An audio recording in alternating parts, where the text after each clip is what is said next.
سورہ حجرات کی آیت نمبر 13 خطبہ مسنونہ کے بعد میں نے تلاوت کرنے کی سعادت حاصل کی ہے۔ بڑی متانت و سنجیدگی کے ساتھ آپ اپنی روش اور روایت کے مطابق خانقاہ عالیہ عارفیہ سید سراوا شریف کی اس بارونق پرنور عرفانی روحانی ماحول میں سننے کی سعادت حاصل کر رہے ہیں۔ خواجہ عارف صفی قدس سرہ کہ عرس کی بابرکت تقریبات میں ہم لوگ شرکت کی سعادتوں سے مالا مال ہو رہے ہیں۔ مولا کریم ہم لوگوں کی اس حاضری کو اپنی بارگاہ میں قبول فرمائے۔ زائرین، سامعین، ناظرین جو یہاں اس مجلس میں جسمانی طور پر رہ کر کے حاضر ہیں اور دور سے وہ لوگ جو سوشل میڈیا اور آن لائن لائیو کے ذریعے سے ہم سے جڑے ہوئے ہیں، میری دعا ہے کہ اللہ تبارک و تعالی جو وقت ہم اس ذکر خیر میں لگا رہے ہیں اس وقت کو اپنی بارگاہ میں قبول فرمائے۔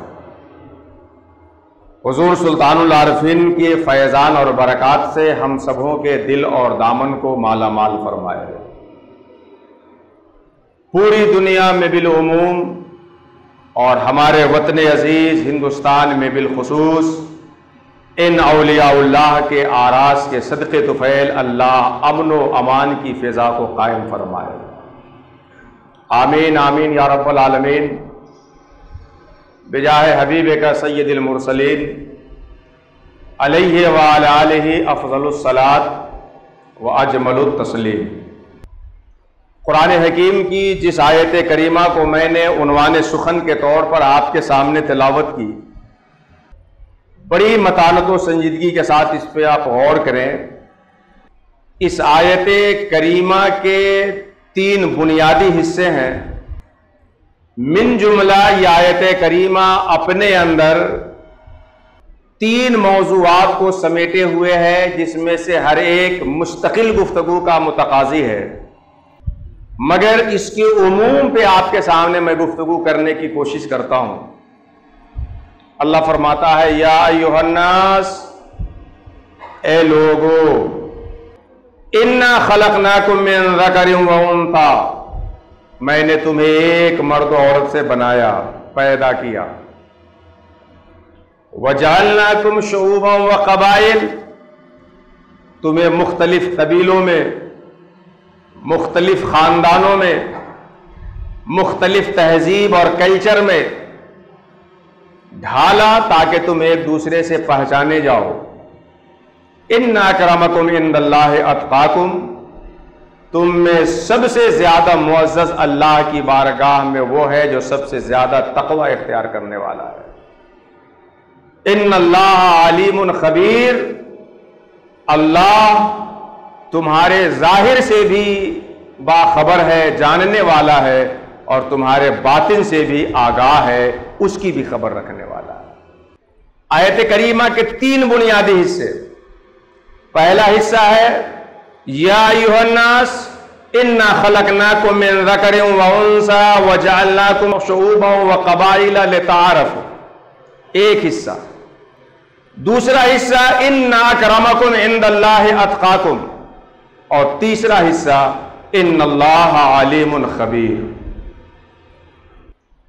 آج پوری دنیا میں اضطراب ہے، بے چینی ہے، گھما گھمی کا عالم ہے، کشمکش، جہد مسلسل، سعی پیہم، بے چینی، بے قراری کا عالم ہے۔ پوری دنیا میں سکون انسانوں سے چھن چکا ہے۔ مسائل اژدہا کی طرح منہ پھاڑ کر کے انسانوں کے سامنے کھڑے ہیں۔ عالمی ادارے سال میں 1-2 اجلاس بلا کر